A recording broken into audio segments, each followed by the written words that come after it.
મિત્રો, આ વાર્તા સુરત શહેરની છે, જ્યાં બે ભાઈઓ રહેતા હતા. મોટા ભાઈ ગામમાં જ બિઝનેસ કરતો હતો અને નાનો ભાઈ શહેરમાં અભ્યાસ કરી પોતાના ગામ પરત ફર્યો હતો. પરિવારનો ધંધો સંભાળવાનો હોવાથી નાનો ભાઈ તેના ગામ પાછો ફર્યો હતો. ગામડાનો વેબસાર બની ભાઈઓ વચ્ચે ઘણો પ્રેમ હતો અને બંને ભાઈઓ એકબીજાને ઓળખી શકતા હતા અને બહુ જલ્દી બંને ભાઈઓના લગ્નની વાત થઈ. તેના માતા પિતા તેને ઝડપથી લગ્ન કરી નાખ્યા માંગતા હતા. મોટા ભાઈને પહેલેથી જ કોઈ અન્ય સાથે પ્રેમ હતો અને તેણે તેની સાથે લગ્ન કરવાનું મન પણ કરી લીધું હતું. તેના માતા પિતા પણ ખૂબ જ ખુલ્લા મનના હતા. તેઓએ તેનો વિરોધ કર્યો ન હતો અને બંનેના શુભ આશીર્વાદ આપ્યા. મોટા ભાઈએ જે છોકરી સાથે લગ્ન કર્યા તે ખૂબ જ સુંદર અને આકર્ષક હતી. એટલે સુંદર અને આકર્ષક હતી કે બધા કહેતા કે નયનભાઈ નસીબદાર છે. અને નાના ભાઈ સુરેશને પણ તેની ભાભી ખૂબ જ ગમતી હતી, કારણ કે તેનું ફિગર ખૂબ જ આકર્ષણ હતું. સુરેશ અવારનવાર ભાભી સાથે સામાન્ય ભાભીની જેમ મસ્તી કરતો અને ભાભીની મજાક કરતો અને તેની સાથે ખૂબ જ મજાક કરતો હતો. એક દિવસ સુરેશે મજાકમાં કહ્યું, ભાભી, તમારા લગ્નની પહેલો દિવસ કેવો રહ્યો? કારણ કે ભાભી નયનની સાથે ખૂબ જ ફ્રેન્ડલી હતી અને તેને દરેક વાત કહેતી હતી. તો તેણે કહ્યું, લગ્નની સાંજે તેને બહુ મજા ન આવી. તો સુરેશે તેને પૂછ્યું, કેમ ભાભી, શું થયું? મારો ભાઈ તો ખૂબ જ સારો છે. ભાભીએ કહ્યું, તે બહુ સારો છે, પણ તેનામાં એટલી તાકાત નથી. સુરેશે કહ્યું, કેમ ભાભી, શું થયું? તો ભાભીએ કહ્યું, લગ્નની સાંજે હું ખૂબ જ ખુશ હતી, કારણ કે મારા મનમાં લગ્ન થઈ ગયા હતા. હું જેને પ્રેમ કરું છું તેની સાથે લગ્ન કરતા વધુ સારું બીજું શું હોઈ શકે? અને તારો ભાઈ પણ મને ખૂબ જ પ્રેમ કરે છે અને તે મને ખૂબ ખુશ રાખવા માંગે છે. લગ્ન પહેલા પણ અમે બંને ખૂબ મળતા હતા અને પ્રેમાળ કપલની જેમ બધું કરતા હતા, જે એક સારા રોમેન્ટિક પ્રેમી યુગલને બનાવી શકે.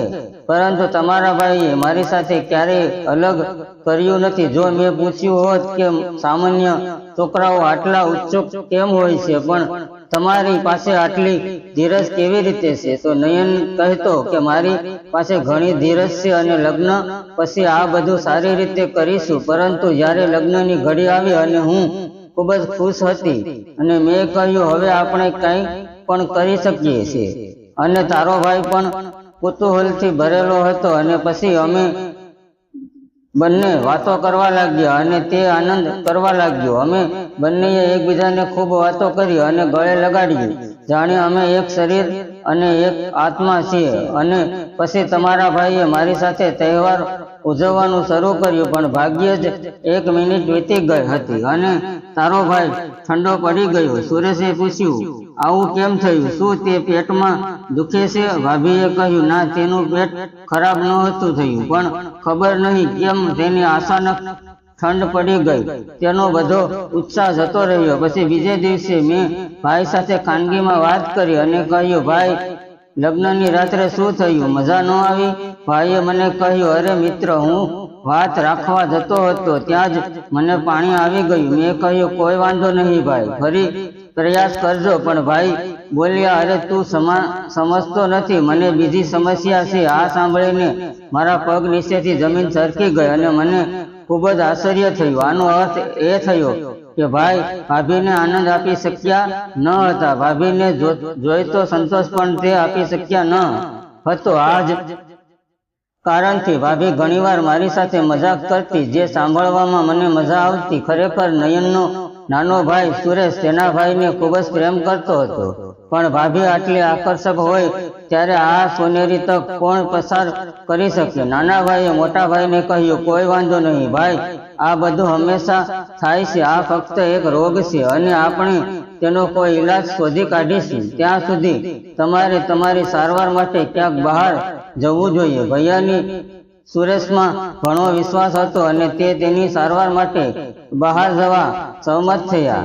સુરેશ માટે આ એક સંપૂર્ણ તક હતી અને તેણે તેનો લાભ લીધો.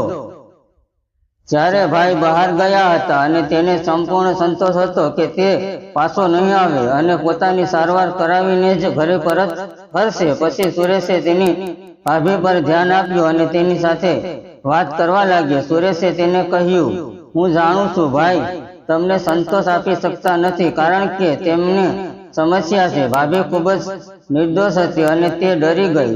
તેણે વિચાર્યું કે શું થઈ ગયું છે, હવે આપણા ભવિષ્યનું શું થશે?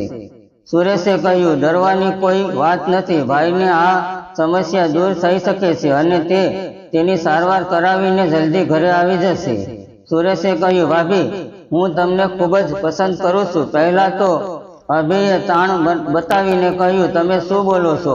આ યોગ્ય નથી. સુરેશે કહ્યું, ભાભી હું પણ જાણું છું કે તમને શું જોઈએ છે અને ભાઈ તમને આપી શકતા નથી, પણ ચિંતા ના કરો, હું તમને સંતોષ આપી શકીશ. અને આટલું કહેતા જ મેં ઝડપથી મારી ભાભીએ પણ ગાલના પાડી દીધા અને એક આત્માની બની ગઈ. અને મિત્રો, જ્યારે મોટા ભાઈ પોતાની સારવાર લઈને ઘરે આવે છે અને ત્યારે જે ખેલ રચાય છે તે જાણવા માટે કહાનીનો આગળનો ભાગ જરૂર સાંભળવા જતા પહેલા વિડીયોને લાઈક અને ચેનલને સબસ્ક્રાઇબ જરૂર કરી દેજો, જેથી બીજો ભાગ જ્યારે પણ અપલોડ કરવામાં આવે ત્યારે તમને તુરંત નોટિફિકેશન મળે. ને ધન્યવાદ.